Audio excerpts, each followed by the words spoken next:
Bienvenidos nuevamente a Entendiendo lo que pasa, y como lo hacemos todos los miércoles y viernes desde el punto de vista desde el Apocalipsis, de la Biblia mismo, pero tratando de entender las cosas que suceden en el mundo, en nuestra vida, según lo que dice Apocalipsis y entendiendo el mensaje de las revelaciones de Apocalipsis. Acuérdense que pueden solicitar su guía de estudio, guía de lectura, al WhatsApp que siempre aparece en la pantalla o en el chat. Y también que pueden sumarse a martes y jueves, que hacemos la fe de Jesús también con las enseñanzas básicas de la Biblia. Vamos a comenzar entonces haciendo una oración. Padre nuestro que estás en el cielo, muchas gracias te damos, Señor, porque podemos volver a encontrarnos para estudiar de tu palabra. Rogamos, Señor, tu bendición, la dirección del Espíritu Santo, para que podamos entender el mensaje que vamos a descubrir hoy en este día. Te lo pedimos en el nombre de Jesús. Amén. Bueno, estuvimos viendo en las dos oportunidades anteriores de que el libro de Apocalipsis es una revelación, no es algo que está oculto, aunque hay mucho simbolismo, hay mucho mensaje que quizás no se ve a simple vista, pero aquel que busca con sinceridad en su corazón el mensaje que hay en Apocalipsis y en toda la Biblia lo va a encontrar. Vimos también que este libro de Apocalipsis fue el último de la Biblia escrito por el apóstol Juan, que él recibió la revelación de Jesucristo por parte de Dios, Dios le dio la revelación de Jesucristo, y también vimos que Juan estaba encarcelado en una isla y que desde allí él tenía que escribir este mensaje y distribuirlo a las iglesias, ¿sí? Entonces vamos a ver cuál es el tema de hoy que nos toca compartir. Justamente se llama Mensaje a las 7 iglesias, ¿sí? Vamos a comenzar entonces abriendo la Biblia en Apocalipsis capítulo 1, versículo 11. Allí nos está diciendo cuáles eran los destinatarios del mensaje que Jesús tenía para Juan y que Juan tenía que distribuir. Apocalipsis capítulo 1, versículo 11. Allí dice, ¿qué dijo? Escribe en un libro lo que verás y envíalo a las 7 iglesias, a Éfeso, Esmirna, Pérgamo, Tiatira, Sardis, Filadelfia y la Odisea. Entonces allí la pregunta nos dice lo siguiente: ¿quiénes eran los destinatarios del mensaje de Jesús en el Apocalipsis? Y hay tres opciones: 7 líderes políticos, 7 personas santas o 7 iglesias. Como lo dice allí en el Apocalipsis capítulo 1, versículo 11, escribe en un libro lo que veas y envíalo a las 7 iglesias. Muy bien. Vamos a leer un poquito lo que dice allí. Dice, el Apocalipsis presenta 4 series de 7. Estas son las 7 iglesias, los 7 sellos, las 7 trompetas y las 7 plagas. Cada una de estas series abarca la historia del tiempo, desde el tiempo de Juan hasta la segunda venida de Jesús. En este estudio expondremos los elementos que componen la primera de estas grandes series, las 7 iglesias. Cada iglesia, así como cada sello y trompeta, representa un periodo específico de la historia. Las 7 iglesias mencionadas en el Apocalipsis existían en la realidad, siguiendo un camino real antiguo que unía esas ciudades, se encontraban en ese orden. Los consejos para cada una de ellas ofrecieron lecciones para la iglesia de aquella época, pero también son útiles para nosotros hoy. Muy bien. Entonces, como dice ahí la lección, como dice ahí la hoja, en Asia existían 7 iglesias, existían más, pero esas 7 iglesias fueron donde se llevó el mensaje específico que Dios tenía a través del apóstol Juan. Y entendemos que son mensajes específicos para esas iglesias, puntuales, porque habla de características que tenían esas iglesias en ese tiempo, que estaban todas en en la misma zona, cercanas una de otra, y a su vez en el mismo tiempo también. Pero tiene un mensaje profético también, para a lo largo de la historia contar lo que sucedería con la iglesia desde el momento que están los apóstoles hasta la segunda venida de Cristo. Bien, sigamos entonces. No vamos a poder analizar todas las iglesias hoy, pero vamos quizás a entender algunas cositas de algunas de ellas. Primero, antes de eso, vamos a entender lo siguiente. Dice ahí la pregunta número 2. En las profecías bíblicas, ¿cuánto representa un día? Vamos a ir a Números, al Antiguo Testamento al principio, es el cuarto libro de la Biblia, Números capítulo 14, versículo 34. Número 14, 34 nos da una explicación que cuando se refiere a un mensaje profético, la cantidad de tiempo es diferente a la literal, ¿sí? Vamos a verlo y leerlo allí. Números, capítulo 14, versículo 34. Dice allí, conforme al número de los 40 días en los que reconociste la tierra, llevaréis vuestra culpa durante 40 años, un año por cada día, y conoceréis mi desagrado. Vamos a explicar un poquito aquí este contexto. El Señor estaba por introducir al pueblo de Israel en la tierra prometida, ¿sí? Después de haberlo liberado de Egipto. Pero antes de ello, enviaron a 12 espías para que pudieran reconocer la tierra. Y allí ellos cuando reconocieron la tierra volvieron con diferentes pensamientos, ¿no? Algunos estaban contentos y felices porque vieron una tierra extraordinaria, pero también había desánimo en ellos porque dijeron que no podrían tomar la tierra porque era muy, muy difícil para poder conquistarla. Entonces desconfiaron del poder de Dios y Dios, por consecuencia de esa desconfianza, el Señor los hizo vagar en el desierto durante 40 años. Pero ¿cuánto fue el tiempo que les llevó a ellos a reconocer la tierra? 40 días. Y entonces proféticamente el Señor hacia adelante les estimó o les dijo que durante 40 años, un año por cada día, iban a estar deambulando en el desierto hasta poder volver a entrar en la tierra. Entonces, cuando hablamos de profecía y de números o de tiempo, un día, ¿a cuánto representa? ¿A 24 horas? ¿Un día representa un año? ¿O un día representa 1000 años? Si fuera un día representando 24 horas, sería literal, ¿sí? Un día representa lo que realmente es en forma literal, real. Pero no es así, sino que dice que durante 40 días estuvieron reconociendo la tierra, entonces por 40 años estarían deambulando. Eh, Allí dice entonces que un día representa un año. Vamos a marcar acá. Y vamos a ver Ezequiel también, para reforzar un poquito, pasando la mitad de la Biblia, Salmos, Proverbios, Isaías, Jeremías, Ezequiel llegamos. Ezequiel capítulo 4, versículos 6 y 7. Dice allí, fíjense, capaz que en el título de tu Biblia dice ahí en ese subtítulo, día por año. Dice allí, una profecía también, ¿no? Te acostarás sobre tu lado izquierdo, perdón, 6 y 7, capítulo 4, versículos 6 y 7. Cumplido estos, te acostarás sobre tu lado derecho y llevarás la maldad de la casa de Judá durante 40 días, un día por cada año. Vuelve tu rostro hacia el asedio de Jerusalén, descubre tus brazos y profetiza contra ella. Entonces, vemos nuevamente cómo se cumple este periodo profético, ¿sí? Un día equivale a un año. Entendiendo eso, volvemos ahora a Apocalipsis para poder entender cuánto era el periodo profético que incluye el mensaje a la iglesia de Esmirna.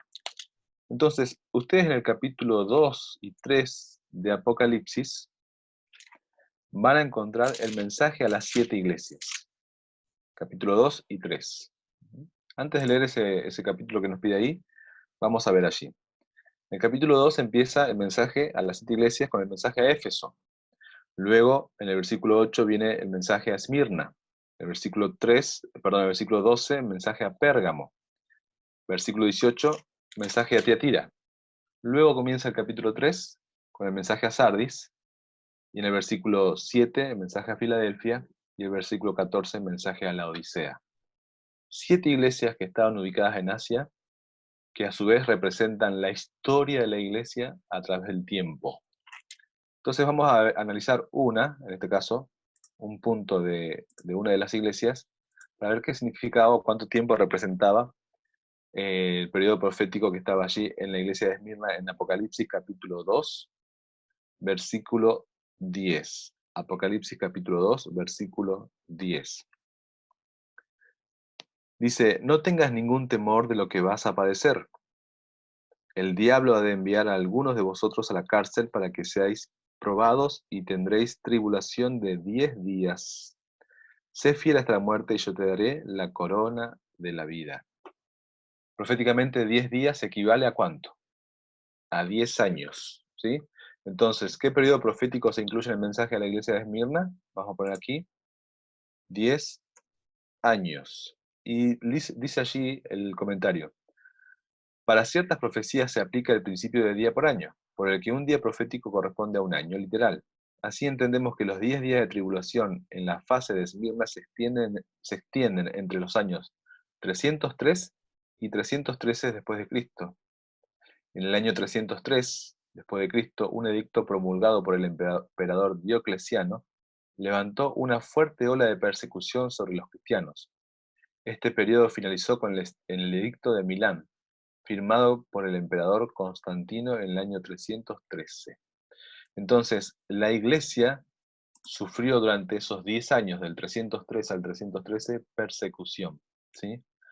Y entendemos que esto fue escrito en el año 100, a finales del siglo I después de Cristo, anticipando lo que sucedería con la iglesia, en este caso de la iglesia de Esmirna, en el futuro. ¿Cuánto? 200 y un poco más de años después.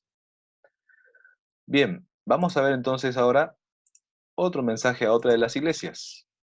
Apocalipsis capítulo 2, versículos 20 al 21, nos habla acerca y la pregunta que nos hace ahí es, ¿cuál es la condición espiritual de la iglesia de Tiatira? ¿Sí? ¿Cómo era la iglesia de Tiatira en esa época y cuál era su condición espiritual que hablaba acerca del futuro de la iglesia en el tiempo? Apocalipsis capítulo 2, versículos 20 y 21. Dice allí, pero tengo contra ti que toleras a esa mujer Jezabel, que dice ser profetisa y seduce a mis siervos y los enseña a fornicar y a comer cosas ofrecidas a los ídolos. Le di tiempo para que se arrepintiera de la fornicación y no quiere arrepentirse. ¿Cuál es la condición espiritual de la iglesia de Tiatira? ¿Sí? Entendemos acá que esta iglesia de Tiatira, ahí en Asia Menor, toleraba a una mujer, a esa mujer Jezabel, que dice ser profetiza. Y no se está refiriendo a al sistema apóstata, cuando la iglesia, en este caso, dejaba entrar doctrinas falsas dentro de la iglesia. Dice ser profetiza, seduce a mis siervos y les enseña a fornicar y a comer cosas ofrecidas a los ídolos, o sea, cosas abominables para Dios, cosas paganas que son introducidas dentro de la iglesia. ¿Mm? Le di tiempo para que se arrepienta de la fornicación, pero no quiere arrepentirse. Vamos a leer un poquito lo que dice aquí. Dice, el mensaje para Tiatira trae como símbolo de su condición a la antigua reina Jezabel, por eso que la nombra ahí, que está en Primera Reyes capítulo 16, versículo 31. A ella se le atribuyen los pecados de prostitución y de ingesta de carnes sacrificadas a los ídolos. En ese tiempo, esta reina hizo que todo el pueblo se fuera tras los ídolos que ella traía, ¿sí? Entonces el pueblo de Israel fornicó, podríamos decir, se apartó de Dios, lo engañó a Dios con otros ídolos. Esto se refiere a la apostasía del cristianismo durante la Edad Media. En nombre de Dios se adoraron imágenes y esculturas de santos. Se eran mandamientos divinos por decretos humanos y se persiguió a los disidentes con la Inquisición. En esa época, el Papa tomó sobre sí prerrogativas que son divinas: perdonar pecados, condenar y absolver las conciencias, exigir adoración y defender su autoridad absoluta. Entonces, ¿cuál es la condición espiritual de la iglesia de Tiatira? Vamos a poner acá de apostasía. ¿Por qué? Porque se estaba desviando del, perdón, a ver, vamos a poner acá. Se estaba desviando del camino principal de Dios, ¿sí? Estaba yéndose tras enseñanzas falsas y estaba dejando introducir dentro de las iglesias falsas enseñanzas. Bien, el estudio de hoy es relativamente corto porque no analiza las 7 iglesias. Les dejo a ustedes para que puedan leer capítulo 2 y capítulo 3. Si tienen alguna duda, no duden en escribir al WhatsApp o en el chat para que podamos ir profundizando. Pero sí me gustaría que leamos el mensaje a la iglesia de la Odisea, ¿sí? A partir del capítulo 3, versículo 7, perdón, versículo 14, que es la última iglesia en este mensaje, que representa el periodo final de la iglesia en la historia. Vamos a leerlo todo y después vamos a completar la respuesta. Apocalipsis capítulo 3, versículo 14 dice: Escribe al ángel de la iglesia de la Odisea. Así dice el Amén, el testigo fiel, el verdadero, el origen de la creación de Dios. Ahí está presentándose Cristo, ¿no? El Amén, el testigo fiel y verdadero, el origen. Conozco tus obras, que no eres frío ni caliente. Ojalá fueses frío o caliente, porque eres tibio, ni frío ni caliente, estoy por vomitarte de mi boca. Entonces está diciendo que la condición de la iglesia en la Odisea, que representa el periodo final de la iglesia en la historia, es la condición de una iglesia tibia, que no es fría ni caliente, ¿sí? Es las condiciones y algunas de las características de la ciudad de la Odisea, ¿sí? De la iglesia, y de la iglesia de la Odisea, porque estaba asentada en esa ciudad. Dice allí: tú dices, versículo 17, yo soy rico, estoy enriquecido y nada necesito. Y no conoces que eres un cuitado y miserable, pobre, ciego y desnudo. Entonces la condición de la iglesia en el tiempo de la Odisea, en el tiempo final, es de una iglesia que cree estar superada, ¿sí? Que no tiene necesidad de nada, pero en realidad no se da cuenta que está desnuda, que es pobre. Versículo 18. Por tanto, te aconsejo que compres de mí oro afinado en fuego, para que seas rico, vestimentas blancas para cubrir la vergüenza de tu desnudez, y colirio para ungir tus ojos y que puedas ver. Entonces, vamos a ver oro refinado en fuego, ¿no? Hablando acerca de nuestra fe, que pueda ser una fe fuerte, que está refinada sin duda por las pruebas que tenemos, ¿sí? Como el oro, pero que la fe pueda crecer cada vez más. Vestiduras blancas, que no dependamos de nuestra propia justicia, que no existe, que no sirve para nada, sino que dependamos de la justicia de Cristo, que nos vistamos con las vestiduras blancas que Cristo nos da, que Él nos vista de su justicia. Y colirio, para que ungir tus ojos y que puedas ver, que el Espíritu Santo pueda hacernos ver lo que está en su palabra, porque muchas veces podemos leer la palabra de Dios y no entender o no querer entender porque estamos ciegos, porque tenemos una venda. Que el Espíritu Santo nos saque esa venda de los ojos y que de esa manera podamos ver el mensaje que hay para vos, para mí, cada día. Dice luego: yo reprendo y disciplino a todos los que amo. Sé pues celoso y arrepiéntete. O sea, es un mensaje de amor, aunque es un mensaje duro, difícil de entender y de poder asimilar, es un mensaje finalmente de amor porque Jesús te ama y quiere llamarte la atención para que te arrepientas, para que yo me arrepienta. Y ahí dice el versículo 20, que vamos a responder ahora, que es un llamado muy conocido en la Biblia, hermoso. Miren lo que dice allí. Yo estoy a la puerta y llamo. Si alguno oye mi voz y abre la puerta, entraré a su casa, cenaré con él y él conmigo. Entonces vamos a escribir aquí: ¿cuál es el llamado conmovedor que hace Cristo a quien está espiritualmente tibio? ¿Sí? Yo estoy a la puerta y llamo. Si alguno oye mi voz y abre la puerta, entraré, dice allí, entraré a él o entraré a su casa, cenaré con él y él conmigo.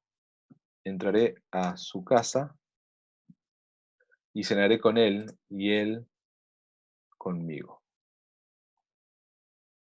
Qué lindo.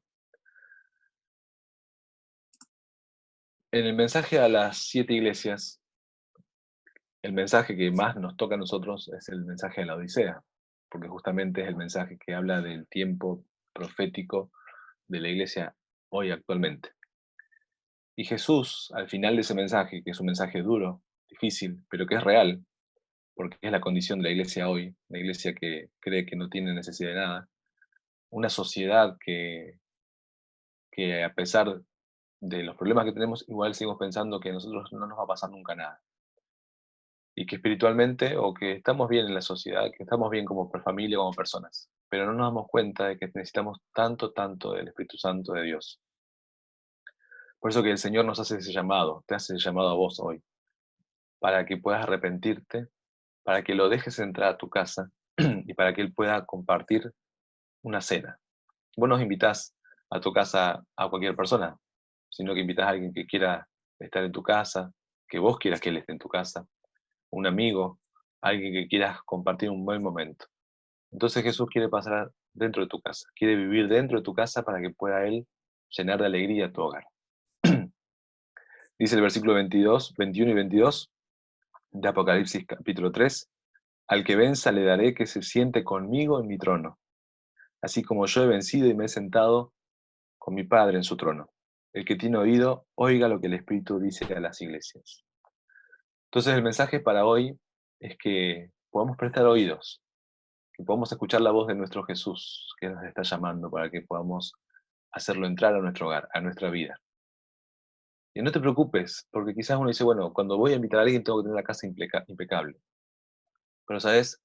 No hay manera que yo pueda tener la casa impecable, mi vida impecable, para que Jesús entre y more en ella. No hay manera. Mejor deja que Jesús entre en tu vida, que Él se encarga de que la casa brille. ¿Cómo hacerlo? ¿Cómo estás haciendo ahora? Estudiando su palabra, pidiéndole que Él sea parte de tu vida, de tus decisiones, de tu día andar, de tu día diario, de andar, de salir, de entrar, de tus respuestas, de tus preguntas, de todo. Que puedas vivir la experiencia de estar con Jesús a cada instante. Que Dios te bendiga, ¿sí? Que Dios te bendiga realmente y que puedas hacer una decisión que hoy tú puedas tomar. Y entonces, como compromiso de tu fe con Cristo, dice allí, entiendo que las 7 cartas escritas a las 7 iglesias del Apocalipsis representan, desde la perspectiva histórica, los 7 periodos que vivió la iglesia cristiana. Me comprometo a aceptar su mensaje y responder al llamado que hace Jesucristo en Apocalipsis 3:20. Es importante esto. ¿Qué es eso de aceptar el mensaje? Como leímos en otros textos, que la palabra de Dios sea tan importante para mí que yo no tenga dudas de avanzar aceptando el mensaje que tiene para mí. Y sobre todo, aceptar ese llamado que Jesucristo me está haciendo en Apocalipsis 3:20. Y te invito a que lo leas cada día. Así que abro mi corazón para que para que Él entre a mi vida y cambie mi ser. Entonces allí vos podés poner tu nombre y el día que aceptás que Jesús entre a tu vida, en tu corazón. Dios te bendiga, que puedas estudiar Apocalipsis capítulo 2, capítulo 3, con el mensaje a las 7 iglesias, pero especialmente que te centres en capítulo 3 del 14 al 22, que es el mensaje a la iglesia de la Odisea. Que Jesús entre en tu vida, que puedas ser feliz con Él a pesar de las pruebas, ¿sí? Porque sabemos que las pruebas estarán, pero con Jesús somos más que vencedores. Nos volvemos a encontrar en nuestro próximo encuentro de entendiendo qué es lo que pasa desde el punto de vista de Apocalipsis el viernes, ¿sí? Todos los miércoles y viernes estamos estudiando Apocalipsis. Vamos a orar para terminar. Padre Santo, gracias te damos, Señor, porque podemos encontrar en el libro de Apocalipsis un mensaje claro para nuestra vida hoy, Señor. Te ruego, Señor, que cada día puedas darnos, que nos muestres, que nos des a entender nuestra condición espiritual. Que no creamos, Señor, que estamos superados, que tenemos todo bajo control, sino que nos demos cuenta de la necesidad que tenemos de Jesucristo en nuestra vida. Y así como Él nos invita y Él golpea, llama a nuestra puerta, queremos decirle al Señor que pase, que entre en nuestra vida, para que Él complete nuestro ser. Señor, necesitamos cada vez más de ti. Rogamos tu bendición en este día para que sea un día diferente, un día lleno de Jesús en nuestra vida. Te lo pedimos en el nombre de Jesús. Amén, Señor. Dios te bendiga grandemente y nos volvemos a encontrar muy pronto.